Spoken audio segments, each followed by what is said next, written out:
Tous les jours, Caribbean Television Network vous présente CTN Info. CTN Info. Le journal qui éclaire votre quotidien avec une compréhension fidèle et objective des événements en Haïti, à Boston, à Miami et bien au-delà. CTN Info, c'est bien plus que des nouvelles, c'est un lien entre vous et votre communauté, où que vous soyez. Chaque soir, du lundi au vendredi de 8h à 9h, plongez au cœur de l'actualité avec des reportages exclusifs, des interviews captivantes et des analyses qui vous concernent vraiment. CTN Info vous apporte des perspectives authentiques façonnées par nos histoires, nos luttes et nos espoirs. Ne manquez pas ce rendez-vous quotidien qui fait résonner nos voix et nos expériences. CTN, notre histoire suivant notre propre compréhension.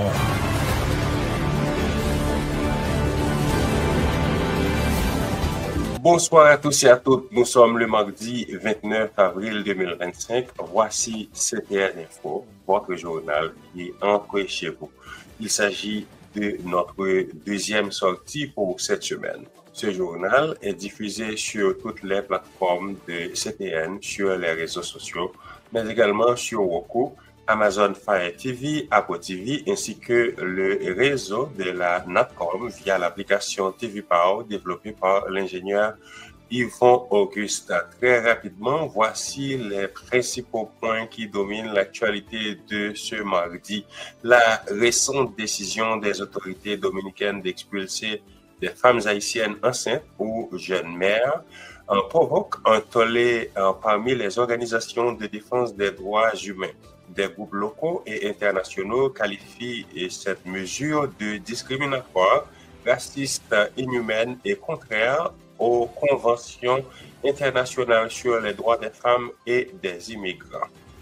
Un an après la mise en place du Conseil présidentiel de transition cet été censé sortir Haïti de la crise politique et institutionnelle, les critiques s'intensifient. Maître André Michel, porte-parole du secteur démocratique et populaire, SDP, dresse un bilan extrêmement négatif du CPT. Dans un document publié récemment, il a qualifié les 12 derniers mois du CPT de perte de temps, accusant le Conseil d'inefficacité, de paralysie politique et d'absence de résultats concrets.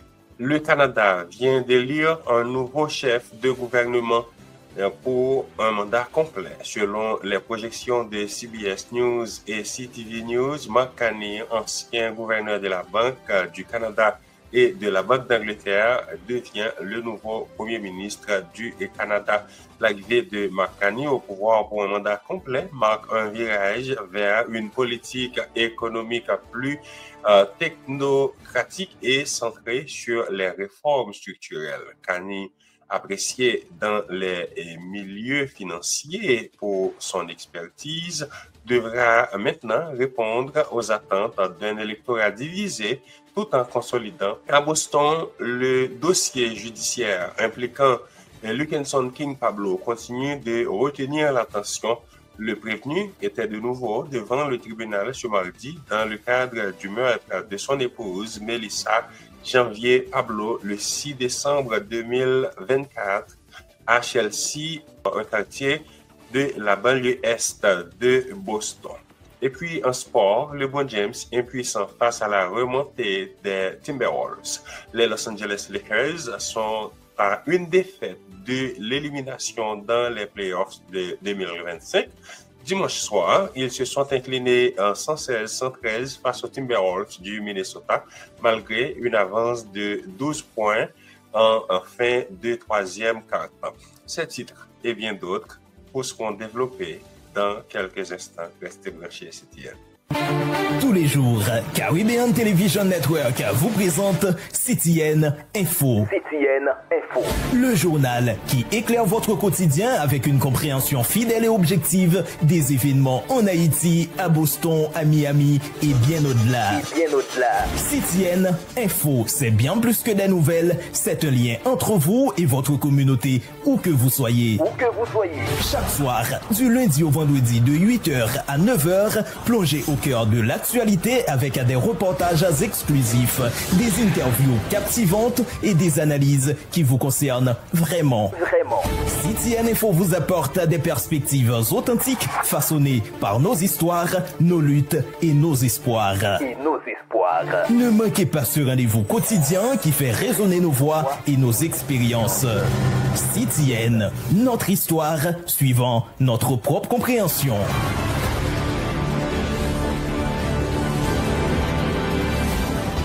Encore une fois, bonsoir. Bienvenue au développement du journal CTN Info avec vous pour la présentation Emmanuel Paul. Les organisations de défense des droits humains condamnent l'initiative récente de la République dominicaine d'expulser des femmes haïtiennes enceintes et des jeunes mères. Les critiques qualifient cette action de discriminatoire et inhumaine. Selon The Guardian, les premières mesures d'application ont entraîné l'expulsion de plus de 130 citoyens haïtiens dans des établissements médicaux publics, dont 48 futures mères, 38 femmes ayant récemment accouché et 48 enfants. Les médias locaux ont rapporté un incident particulièrement alarmant où les autorités ont expulsé une femme qui s'apprêtait à accoucher. Suivez ce reportage de CTN. La République dominicaine fait face à des critiques pour l'expulsion de femmes haïtiennes enceintes. Les organisations de défense des droits humains condamnent l'initiative récente de la République dominicaine d'expulser des femmes haïtiennes enceintes et des jeunes mères, les critiques qualifiant cette action de discriminatoire et inhumaine. Selon The Guardian, les premières mesures d'application ont entraîné l'expulsion de plus de 130 citoyens haïtiens des établissements médicaux publics, dont 48 futures mères, 39 femmes ayant récemment accouché et 48 enfants. Les médias locaux ont rapporté un incident particulièrement alarmant où les autorités ont expulsé une femme en plein travail, comme documenté par The Guardian. L'afflux de femmes haïtiennes en République dominicaine n'a cessé d'augmenter alors que l'infrastructure de santé d'Haïti continue de s'effondrer. Cette initiative d'expulsion s'aligne sur la stratégie globale d'immigration du président Luis Abinader, conçue pour réduire la migration non autorisée d'Haïti, un pays aux prises avec de graves défis humanitaires. Le militant d'Amnesty International pour les Amériques, Guillermo Rodriguez, a vivement critiqué la position du gouvernement. Nous sommes consternés par l'engagement de l'administration à mettre en œuvre des politiques manifestement cruelles, racistes et misogynes, a-t-il déclaré, notant qu'un véritable progrès ne peut émerger de la brutalité et l'angoisse humaine, selon The Guardian. Il a particulièrement critiqué le ciblage des hôpitaux, affirmant qu'il force les femmes enceintes à choisir entre l'expulsion et des risques sanitaires potentiellement mortels. Les responsables dominicains ont maintenu que leurs actions étaient appropriées, affirmant que les expulsés avaient subi des évaluations médicales pour confirmer leur aptitude au voyage avant d'être transportés dans ce qu'ils ont qualifié d'autobus bien équipés conformément aux réglementations nationales et internationales. Les organisations internationales ont exprimé de graves préoccupations. La rapporteuse spéciale de l'ONU sur la violence contre les femmes, Rim Al-Zalem, s'est opposée aux expulsions, arguant que le retour d'individus vulnérables dans l'environnement violent et instable d'Haïti viole les engagements internationaux, The Guardian. Cette action d'application poursuit un schéma de politique dominicaine. Au cours des 4 dernières années, les autorités ont régulièrement mené des raids résidentiels et des arrestations de rue ciblant les Haïtiens. Le gouvernement a annoncé en octobre 2024 son intention d'expulser 10 000 Haïtiens par semaine, selon The Guardian. La situation en Haïti continue de se détériorer. Les cas de choléra augmentent, la violence basée sur le genre s'est intensifiée, et les données de l'ONU montrent que la violence sexuelle contre les enfants a décuplé. La violence des gangs a fait plus de 5 600 morts l'année dernière, tandis que 2/3 des établissements médicaux ont cessé leurs activités suite aux enlèvements et meurtres généralisés de travailleurs médicaux. Les représentants communautaires se sont fermement opposés à la politique dominicaine. S'adressant au Guardian, Rudy Joseph, représentant des Haïtiens en République dominicaine, a déclaré que les expulsions menacent la vie des femmes et a comparé la politique à un « système d'apartheid » nécessitant une intervention internationale. De plus, Liliana Dolis, dirigeante du mouvement des femmes dominicano-haïtiennes, a qualifié les expulsions de « barbares », notant que la peur de l'expulsion empêche les femmes haïtiennes d'accéder aux services médicaux essentiels.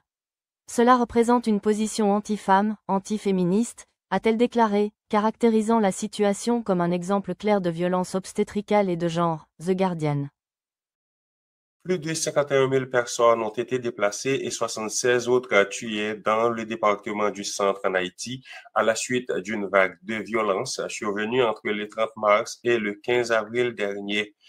Des groupes armés ont attaqué plusieurs villes, dont Mirbalais et Sodo, semant la terreur parmi la population et détruisant des infrastructures essentielles, selon l'Agence humanitaire des Nations Unies, OCHA. Les assauts ont notamment visé les commissariats de police et la prison civile de Mirbalais, provoquant l'évasion de plus de 500 détenus. Plusieurs habitations ont été incendiées ainsi qu'une station de service. Le bilan humain et matériel est particulièrement lourd. D'après la Direction générale de protection civile, les affrontements ont donc causé la mort de 76 personnes. L'Organisation internationale pour les migrations OIM recense quant à elle 51 466 déplacés internes, soit plus de 10 000 ménages. La majorité d'entre eux demeurent toujours dans le département du centre.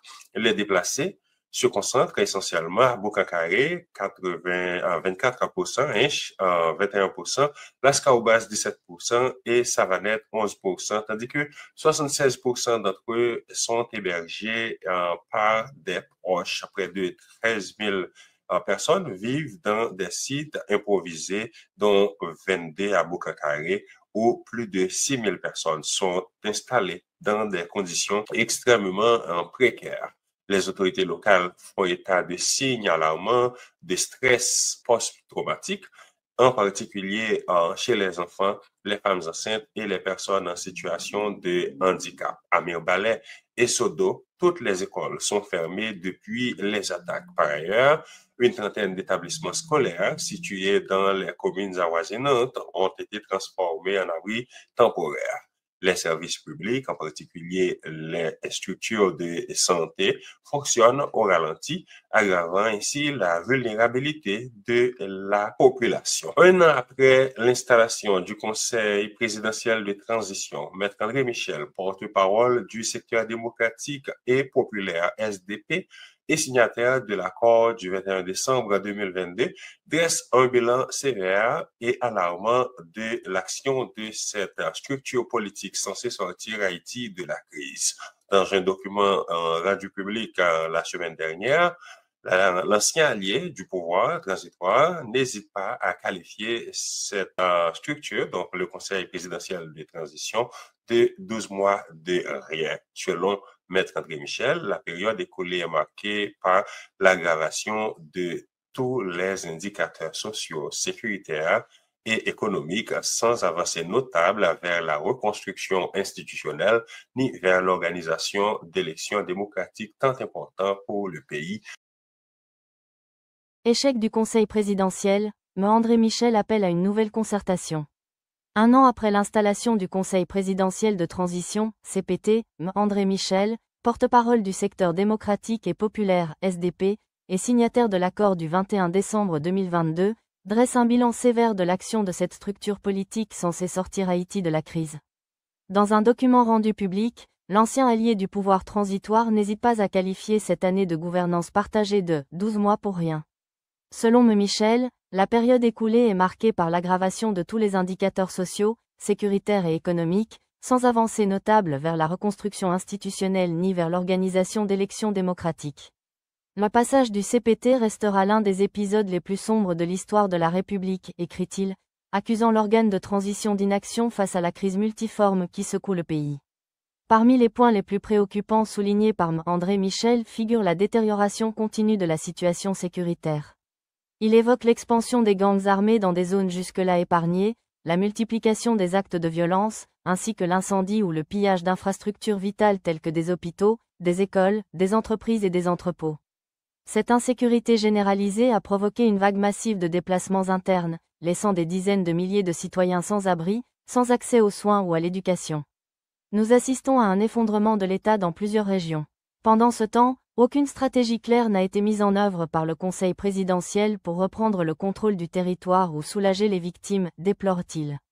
Un appel à la concertation nationale. Face à cet échec, M. Michel appelle à une révision profonde de la démarche politique actuelle. Il propose l'ouverture urgente d'un dialogue national réunissant les acteurs politiques, la société civile, les organisations de base et les secteurs clés du pays afin de définir une nouvelle feuille de route réaliste et inclusive. Pour lui, cette démarche doit permettre de poser les bases d'un retour à l'ordre institutionnel, de la pacification des zones sous tension et de l'organisation d'élections transparentes. Il est impératif de retourner autour de la table pour ramener la paix, rétablir les institutions, permettre aux déplacés de rentrer chez eux et organiser des élections crédibles, martèle-t-il, tout en excluant catégoriquement toute possibilité de négociation avec les groupes armés. Pas de dialogue avec les criminels. Dans sa déclaration, André Michel reste catégorique sur un point. Les gangs armés ne doivent en aucun cas être considérés comme des interlocuteurs politiques. Pas de dialogue avec les criminels, insiste-t-il, mettant en garde contre toute tentative de légitimation de ces groupes qui, selon lui, menacent désormais directement la prise de pouvoir par la violence. L'appel de Michel intervient dans un contexte où de plus en plus de voix, au sein même de la classe politique, remettent en question la capacité du Conseil présidentiel à assurer une transition réussie. Si certains appellent à une réforme en profondeur de sa composition ou de ses objectifs, d'autres, comme Michel, plaident désormais pour une refondation complète du processus en cours.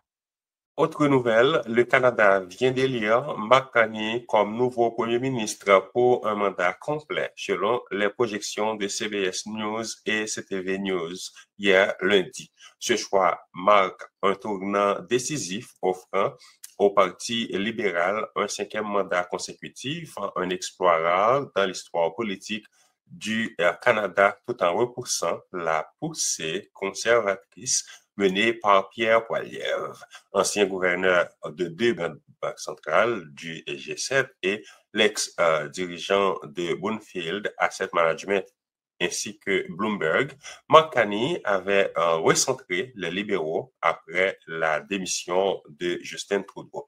Présenté comme un gestionnaire de crise, il a fait campagne en promettant de protéger l'économie canadienne et ses valeurs culturelles face aux nouvelles politiques tarifaires du président américain Donald Trump. Suivez ce reportage. Mark Carney élu Premier ministre du Canada pour un mandat complet après une victoire historique. Le Canada vient d'élire Mark Carney comme nouveau Premier ministre, selon les projections de CBC News et de CTV News ce lundi. Ce choix marque un tournant décisif, offrant au Parti libéral un 4e mandat consécutif, un exploit rare dans l'histoire politique du pays, tout en repoussant la poussée conservatrice menée par Pierre Poilievre. Ancien gouverneur de 2 grandes banques centrales du G7 et ex-dirigeant de Brookfield Asset Management ainsi que de Bloomberg, Mark Carney avait recentré les libéraux après la démission de Justin Trudeau. Présenté comme un gestionnaire de crise, il a fait campagne en promettant de protéger l'économie canadienne et ses valeurs culturelles face aux nouvelles politiques tarifaires du président américain Donald Trump, a rappelé Politico. Sur le terrain, Carney s'est posé en rempart contre l'idéologie populiste que, selon les libéraux, Pierre Poilievre incarnait. Il a insisté sur son intention de « protéger le Canada » contre l'ambition expansionniste de Trump, affirmant vouloir empêcher que le pays ne devienne une sorte de « 51e État ». Cette stratégie a visiblement su rassurer un électorat inquiet pour son avenir économique et son identité nationale. Il n'y a pas de solution miracle. Il n'y a pas de réparation rapide, a averti Carney après l'imposition des lourdes taxes sur l'automobile par les États-Unis. Mais j'ai toute confiance en notre pays parce que je comprends ce que le président Trump ne saisit pas. Nous aimons le Canada de tout notre être, a ajouté le Premier ministre Carney. L'élection de Carney survient dans un contexte tendu. Depuis son retour à la Maison-Blanche, Donald Trump a infligé plusieurs tarifs douaniers au Canada, notamment une taxe de 25% sur les produits ne respectant pas l'accord États-Unis-Mexique-Canada, ainsi que sur certains véhicules et pièces automobiles. À peine élu pour un mandat complet, Carney a annoncé que sa priorité immédiate serait d'ouvrir des négociations avec Washington. Toutefois, il a également souligné que l'ère des relations traditionnelles entre le Canada et les États-Unis était désormais terminée, selon Politico. Il a promis de diversifier les alliances commerciales et militaires du pays, en particulier dans l'Arctique, et de réduire la dépendance de l'industrie automobile canadienne vis-à-vis du marché américain. L'ascension de Mark Carney est d'autant plus spectaculaire que, jusqu'à récemment, les libéraux étaient largement devancés dans les sondages par les conservateurs. Le retrait de Justin Trudeau, l'élection de Carney à la tête du parti, combiné au retour de Trump, ont provoqué un véritable retournement de situation inédit, selon de nombreux analystes politiques. Avec cette victoire, les Canadiens ont non seulement choisi de prolonger l'expérience libérale, mais aussi exprimer leur volonté de défendre leur souveraineté économique et politique dans un environnement international devenu incertain. La victoire de Mark Carney est un ouf de soulagement pour de nombreux immigrants, tant au Canada qu'aux États-Unis. Durant sa campagne, le candidat conservateur Pierre Poilievre avait promis d'appliquer une politique migratoire similaire à celle du leader américain d'extrême droite Donald Trump. Aux États-Unis, des milliers d'immigrants espérant trouver refuge au Canada avaient suivi de très près ce scrutin. Toutefois, il est important de souligner que l'élection de Mark Carney n'est pas une garantie que la situation sera plus favorable aux immigrants voulant s'installer au Canada. Le gouvernement canadien avait récemment durci les conditions d'éligibilité. De nombreuses personnes essayant de traverser la frontière nord ont été refoulées aux États-Unis. Dans son discours de victoire, Mark Carney a vivement critiqué le président américain Donald Trump. Il a accusé M. Trump de chercher à affaiblir l'économie canadienne en imposant des tarifs douaniers injustifiés et en menaçant la souveraineté du pays. Suivez les déclarations de Mark Carney. Humility is also about recognizing that one of the responsibilities of government is to prepare for the worst, not hope for the best.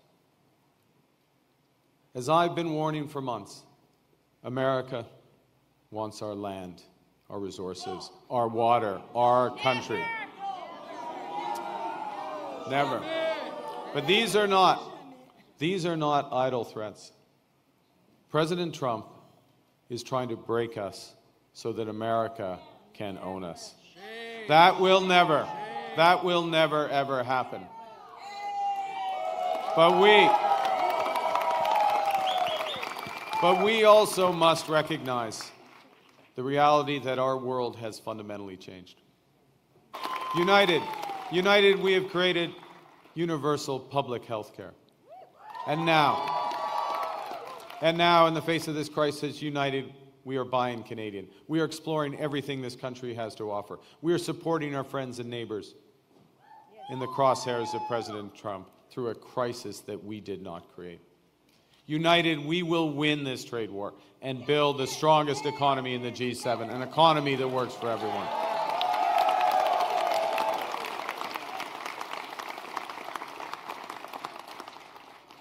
Au cours des derniers mois, les Canadiens et Canadiennes ont fait leur part, se sont rassemblés pour défendre notre pays et notre façon d'être. Aux États-Unis, des avocats et organisations de défense des droits humains s'élèvent contre l'expulsion récente des mères immigrantes accompagnées de leurs enfants ayant la citoyenneté américaine. L'un des cas les plus marquants est celui de Heidi Sanchez, une mère cubaine appréhendée lors d'une visite routière au bureau de l'immigration ICE à Tampa, puis déportée vers Cuba en l'espace de 48 heures. Suivez ce reportage. États-Unis, des mères immigrantes déportées, parfois avec leurs enfants citoyens américains, l'ICE vivement critiqué. Aux États-Unis, des avocats et organisations de défense des droits humains s'élèvent contre l'expulsion récente de mères immigrantes accompagnées de leurs enfants ayant la citoyenneté américaine. L'un des cas les plus marquants est celui de Heidi Sanchez, une mère cubaine, appréhendée lors d'une visite routinière au bureau de l'immigration, ICE, à Tampa, puis déportée vers Cuba en l'espace de 48 heures, séparée brutalement de sa fille d'1 an et de son mari, tous deux citoyens américains. Elle allait toujours sa fille, qui souffre de crise. Et pourtant, on l'a renvoyée sans même lui permettre de contester, a affirmé son avocate, Claudia Canizares. Cette dernière affirme avoir essayé de soumettre une requête pour réexaminer le dossier, mais l'ICE aurait rejeté sa demande, prétextant que sa cliente n'était plus sur le territoire, une version contestée par Canizares. L'affaire Sanchez n'est pas unique. D'après les enquêtes menées par NBC6 et Associated Press, plusieurs mères ont été récemment arrêtées pendant des rendez-vous administratifs avec l'immigration, privées d'assistance juridique et de contact familial, avant d'être rapidement expulsées vers leur pays d'origine. Une situation similaire concerne une ressortissante hondurienne enceinte, arrêtée en Louisiane avec ses 2 filles, l'une de 2 ans, citoyenne américaine, et l'autre de 11 ans. Selon les avocats, la plus jeune aurait dû rester avec son père américain. Le juge fédéral Terry Doughty a manifesté de fortes inquiétudes concernant une procédure accélérée qui semble avoir négligé les droits fondamentaux des citoyens mineurs. Nous soupçonnons fortement que le gouvernement a déporté un enfant citoyen américain sans aucun processus significatif, a écrit le juge dans un ordre de la Cour, annonçant une audience prévue pour le 16 mai, selon NBC6. Pour les défenseurs des droits humains, ces situations démontrent un « abus de pouvoir croissant » de la part de l'administration Trump, revenue aux commandes en janvier dernier. L'ACLU, le National Immigration Project et plusieurs organisations alliées dénoncent ces expulsions de mères et d'enfants citoyens, menées dans l'ombre, sans transparence ni respect des procédures judiciaires fondamentales. Ces mères n'ont même pas eu la chance de décider si leurs enfants devaient rester. On les a arrêtés, séparés et expulsés. C'est brutal, c'est inhumain, a réagi Gracie Willis, avocate spécialisée dans les droits des immigrants dont les propos ont été rapportés par NBC6 Florida. À Tampa, une manifestation massive s'est formée devant le palais de justice pour réclamer le retour d'Heidi Sanchez. Son époux, bouleversé, tenait leur petite fille contre lui. Les manifestants brandissaient des pancartes réclamant la fin des séparations familiales, Bring Her Home et Families Belong Together. Depuis Cuba, Sanchez a partagé un message poignant. Ce combat n'est pas que pour moi. C'est pour toutes les mères, toutes les familles déchirées. Merci à tous ceux qui élèvent la voix. Guillemets double. Bien que l'administration Trump mette en avant la nécessité de sécuriser les frontières, ces expulsions soulèvent des interrogations cruciales sur l'équilibre entre application stricte des lois et protection des droits humains fondamentaux, particulièrement concernant les enfants nés aux États-Unis. Selon Mecanizares, ces décisions dépassent le cadre administratif. Ils suivent des ordres. Ils doivent remplir un quota de personnes à expulser chaque jour, et peu importe les histoires humaines derrière, a-t-elle déclaré. Heidi Sanchez, malgré une absence à une audience en 2019, avait depuis scrupuleusement honoré ses rendez-vous avec l'ICE.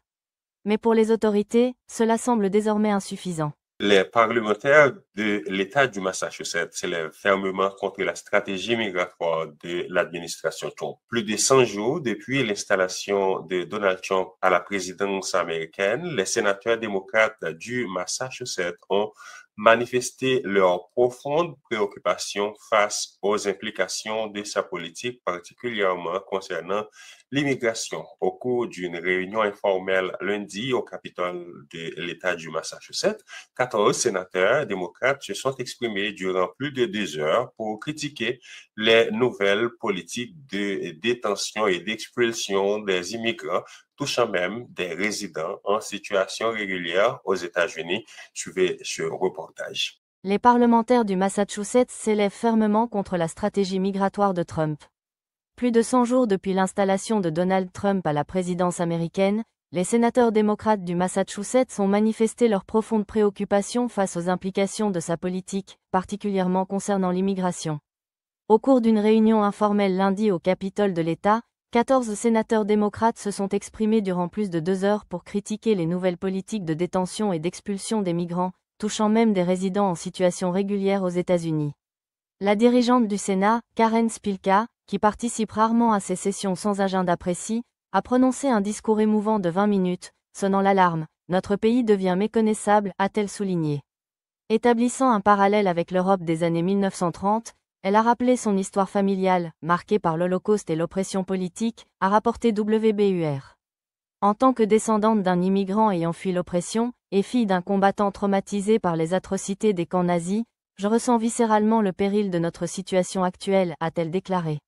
Elle a notamment cité le cas de Rumeysa Öztürk, une étudiante de l'université Tufts détentrice d'un visa valide, risquant l'expulsion après avoir co-signé un article critique sur les investissements liés à Israël. Les parlementaires ont également mentionné Kilmar Abrego Garcia, déporté injustement selon plusieurs rapports, malgré une décision de justice ordonnant son retour. Ces situations démontrent, d'après les élus, un irrespect grandissant de l'administration Trump envers les principes juridiques. L'intervention de Spilka a reçu une standing ovation, incluant les 2 seuls sénateurs républicains présents, Bruce Starr et Kelly Dooner, qui sont restés silencieux. Bien que peu d'actions législatives précises aient été proposées, Spilka a souligné l'engagement du Sénat envers son programme, Response 2025, destiné à défendre les habitants du Massachusetts et préserver les principes démocratiques de l'État. Une initiative récente vise à assurer l'accès aux soins de santé reproductive et transgenre, indépendamment des pressions fédérales. Les sénateurs Adam Gomez, Lydia Edwards, Jason Lewis, Sal DiDomenico, Barry Finigold, John Keenan, et d'autres, ont tous partagé leurs inquiétudes et leurs résolutions. Si moi je suis effrayé, imaginez l'angoisse des enfants dans nos écoles, a confié Edwards avec émotion. Nous ne plierons pas, nous ne nous inclinerons pas devant le président, a affirmé DiDomenico. Nous incarnons la démocratie. Et aujourd'hui, nous prenons position, a-t-il conclu. Le présumé criminel Luckenson King Pablo était de nouveau au tribunal du district de Boston ce mardi, dans le cadre de l'affaire du meurtre de sa femme Melissa Janvier Pablo, survenu le 6 décembre 2024 à Chelsea, un quartier de la banlieue est de Boston. Il s'agit de la 4e comparution du présumé criminel depuis le drame qui a profondément secoué la communauté haïtienne de Boston. Suivez ce reportage. Le présumé criminel Luckenson King Pablo, de nouveau au tribunal à Boston pour le meurtre de sa femme. Boston, Ma. Le présumé criminel Luckenson King Pablo comparaîtra de nouveau devant le tribunal du district de Boston ce mardi, dans le cadre de l'affaire du meurtre de sa femme, Melissa Janvier Pablo, survenue le 6 décembre 2024 à Chelsea, un quartier de la banlieue et de Boston. Il s'agit de la 4e comparution du présumé criminel depuis le drame qui a profondément secoué la communauté haïtienne de la région. Cette nouvelle audience intervient dans les phases finales des procédures préliminaires avant l'ouverture officielle du procès. Selon les documents judiciaires, Luckenson King Pablo, qui est actuellement détenu sans possibilité de libération sous caution, est accusé d'avoir abattu sa conjointe alors qu'elle s'apprêtait à commencer ses heures de travail dans une boutique Starbucks à l'aéroport Logan de Boston, où Melissa était gestionnaire. Les autorités locales avaient rapidement procédé à son arrestation quelques heures après le drame. Contrairement aux 3 premières audiences, les membres de la famille de la victime ne seront pas présents physiquement au tribunal cette fois-ci. Ils ont choisi de suivre la séance à distance via la plateforme Zoom, une option permise par la Cour pour des raisons logistiques et émotionnelles. La dernière audience, tenue en mars dernier, avait été marquée par la présence bouleversante de la mère de la victime, Glennick Ballan, qui avait exprimé son chagrin et sa frustration lors de la séance. Elle était inconsolable. Melissa Janvier Pablo, âgée de 33 ans au moment des faits, était issue d'une famille de 2 enfants et était la seule fille. Très impliquée dans sa communauté, elle travaillait pour la chaîne de boutiques Starbucks. Elle est décrite par ses proches comme une femme dévouée et aimante, prête à voler au secours de tout le monde. Le parquet du Suffolk County a indiqué que, si reconnu coupable, Luckenson King Pablo pourrait être condamné à la prison à vie sans possibilité de libération conditionnelle, conformément aux lois de l'État du Massachusetts pour les cas de meurtre au premier degré. L'affaire continue de susciter l'attention médiatique et l'indignation du public, notamment parmi les défenseurs des droits des femmes et les membres de la diaspora haïtienne à Boston, qui demandent justice pour Melissa. En Floride, une violente confrontation dans un quartier résidentiel de Lake Worth a conduit à l'arrestation de 2 individus après que des briques, des pierres, ont été utilisées contre des résidents, occasionnant des blessures importantes.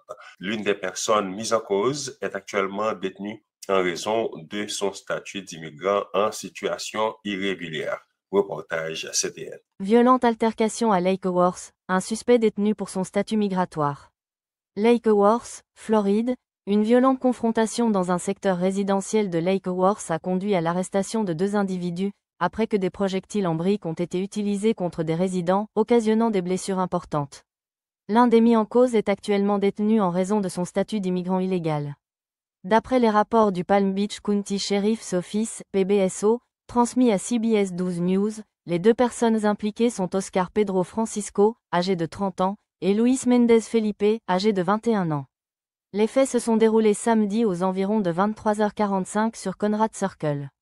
Les personnes agressées ont déclaré avoir été la cible de briques lancées par les 2 hommes, causant des blessures conséquentes. L'un des résidents a subi une fracture à la main gauche et diverses contusions au niveau du thorax, pendant que son épouse a développé un important œdème facial. Les assaillants auraient également endommagé la lunette arrière de leur véhicule avec une brique. À leur arrivée, les forces de l'ordre ont constaté des traces de sang sur la façade du domicile des suspects et perçu des bruits de bagarre à l'intérieur. Face au refus initial de coopération, les agents ont procédé à une entrée immédiate, motivée par les sons suspects et la présence manifeste de sang. À l'intérieur, d'importantes traces de sang maculaient le sol de la cuisine. Plusieurs personnes ont été appréhendées, mais Francisco et Felipe ont été identifiés comme les principaux responsables de l'agression.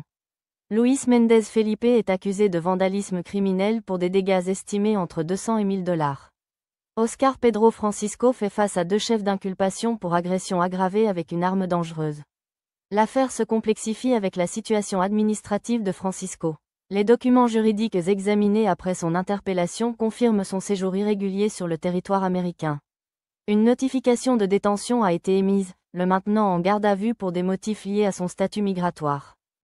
En sport, les rêves du championnat des Los Angeles Lakers s'évanouissent progressivement suite à une défaite déchirante 116-113 contre les Timberwolves du Minnesota lors du match 4 dimanche soir. Accusant un retard de 12 points à la fin du troisième quart-temps, les Timberwolves ont réalisé une remontée spectaculaire portée par un Anthony Edwards inarrêtable qui a inscrit 43 points, dont 16 dans le dernier quart. Le match 5 décisif entre les Lakers et les Timberwolves se déroule demain à 22h à la Crypto Arena de Los Angeles. Pour LeBron James et Luka Doncic et leurs coéquipiers, ce sera donc un véritable match de survie. Suivez ce reportage. NBA Playoff 2025, les Lakers de LeBron James au bord du précipice après une défaite cruelle contre les Timberwolves. Les rêves de championnat des Los Angeles Lakers s'évanouissent progressivement suite à une défaite déchirante, 116-113, contre les Timberwolves du Minnesota lors du match 4, dimanche soir. Accusant un retard de 12 points à la fin du troisième quart-temps, les Timberwolves ont réalisé une remontée spectaculaire portée par un Anthony Edwards inarrêtable, qui a inscrit 43 points, dont 16 dans le dernier quart. Avec ce succès, Minnesota s'octroie une avance confortable de 3-1 dans la série, qui se poursuivra à Los Angeles pour un match 5 crucial. À une victoire de la qualification, les Timberwolves démontrent leur progression remarquable dans ces playoffs. Anthony Edwards, le héros de la soirée. À seulement 23 ans, Anthony Edwards a rayonné dans tous les compartiments du jeu. 5 tirs primés convertis, 9 rebonds captés, 6 passes décisives distribuées, une interception et une défense acharnée, particulièrement sur LeBron James. Sa prestation fait écho à son exploit de la saison précédente où il avait éliminé les Nuggets de Denver et leur MVP Nikola Jokic. Julius Randle a brillamment épaulé l'effort collectif avec 25 points et 7 rebonds. Pour les Lakers, Luka Doncic a marqué 38 points, tandis que LeBron James a compilé 27 points, 12 rebonds, 8 passes, 3 interceptions et 3 contres. Rui Hachimura a contribué avec 23 points. Dans une décision stratégique inattendue, l'entraîneur des Lakers, J.J. Redick, a maintenu le même 5 majeur durant toute la seconde période. James, Doncic, Austin Reeves, Dorian Finney-Smith et Rui Hachimura. Une première en play-off depuis le début des statistiques détaillées, 1996 à 97. Redick a expliqué avoir laissé le choix à ses joueurs, qui n'ont réclamé aucun changement malgré une fatigue évidente. Edwards a exploité cette situation. J'ai perçu leur épuisement, alors j'ai maintenu la pression jusqu'au bout, a-t-il déclaré à ESPN. La fin de match a été marquée par des décisions arbitrales controversées. Doncic, déséquilibré sous la pression défensive adverse, s'est vu contraint de demander un temps mort. Lui et son coach Redick ont vivement protesté, estimant qu'il y avait eu un contact irrégulier. Dans les derniers instants, James a commis une erreur cruciale sur une remise en jeu, perdant le ballon alors qu'il ne restait que 33 secondes à jouer. À 10 secondes du terme, une contestation astucieuse de Chris Finch, l'entraîneur des Timberwolves, a permis de transformer une situation défavorable en une faute sifflée contre James, donnant l'opportunité à Edwards de se présenter sur la ligne des lancers francs. Dans une autre série des playoffs, les Milwaukee Bucks ont subi une lourde défaite à domicile, 129-103, face aux Pacers d'Indiana. La situation s'est aggravée avec la sortie prématurée de leur star Damian Lillard, touché au tendon d'Achille dès le premier quart-temps. Doc Rivers, leur entraîneur, s'est montré pessimiste quant à son état. Malgré les 28 points de Giannis Antetokounmpo, l'équipe n'a pas réussi à contenir l'offensive collective des Pacers, où 8 joueurs ont dépassé la barre des 10 points. Prochain rendez-vous. Le match 5 décisif entre les Lakers et les Timberwolves se déroulera ce mercredi à 22h, heure de l'Est, à la Crypto.com Arena de Los Angeles. Pour LeBron James, Luka Doncic et leurs coéquipiers, ce sera un véritable match de survie. C'est la fin de ce journal, le rappel des principaux titres. La récente décision des autorités dominicaines d'expulser des femmes haïtiennes enceintes aux jeunes mères provoque un tollé parmi les organisations de défense des droits humains. Des groupes locaux et internationaux qualifient cette mesure de discriminatoire, inhumaine, raciste et contraire aux conventions internationales sur les droits des femmes et des migrants. Un an après la mise en place du Conseil présidentiel de transition censé sortir Haïti de la crise politique et institutionnelle, les critiques s'intensifient contre le CPT. Maître André Michel, porte-parole du secteur démocratique et populaire, SDP, dresse un bilan extrêmement négatif du collège présidentiel de transition.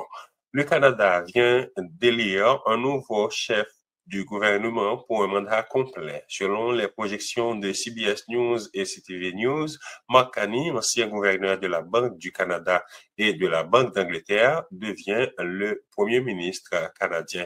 L'arrivée de M. Carney au pouvoir marque un virage vers une politique économique plus technocrate et centrée sur les réformes structurelles. À Boston, le dossier judiciaire impliquant Luckenson King Pablo continue de retenir l'attention. Le prévenu était de nouveau devant le tribunal de première instance de Boston pour le mettre de sa femme Luckenson, Melissa Janvier Pablo, le 6 décembre 2024 à Chelsea, un quartier dans la banlieue est de Boston. Et puis, en sport, le LeBron James impuissant face à la remontée des Timberwolves. Les Los Angeles Lakers sont à une défaite de l'élimination dans cette playoff de 2025. Dimanche soir, ils se sont inclinés 116-113 face aux Timberwolves du Minnesota, malgré une avance de 12 points à la fin du troisième quart-temps. Merci infiniment d'avoir été des nôtres. Nous vous donnons rendez-vous demain à la même heure pour une nouvelle édition du journal CTN Info.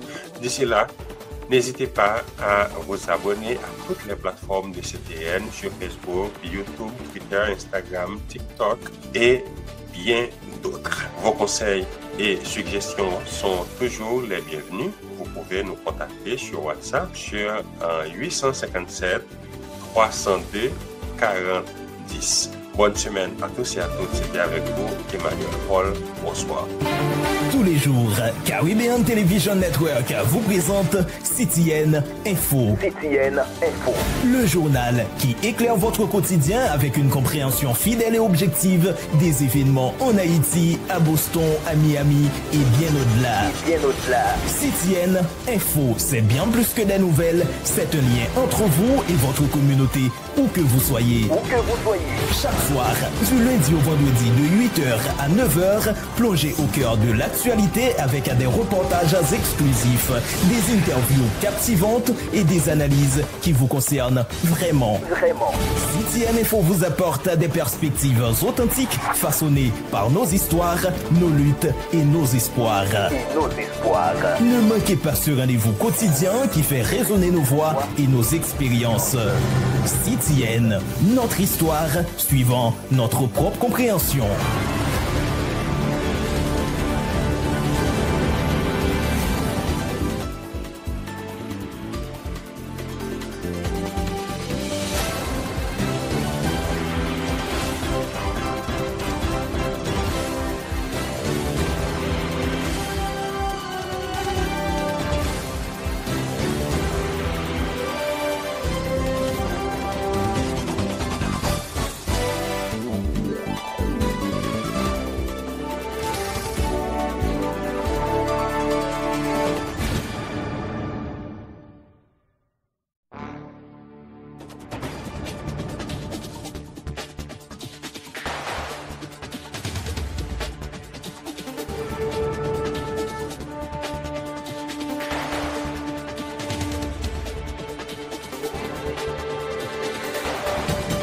Mesdames et messieurs, bienvenue à Sac Nouveau, votre émission quotidienne diffusée du lundi au vendredi de 21h à 22h, présentée par Caribbean Television Network en partenariat avec le cabinet Gédéon Morales, votre partenaire de confiance pour toutes vos démarches liées à l'immigration.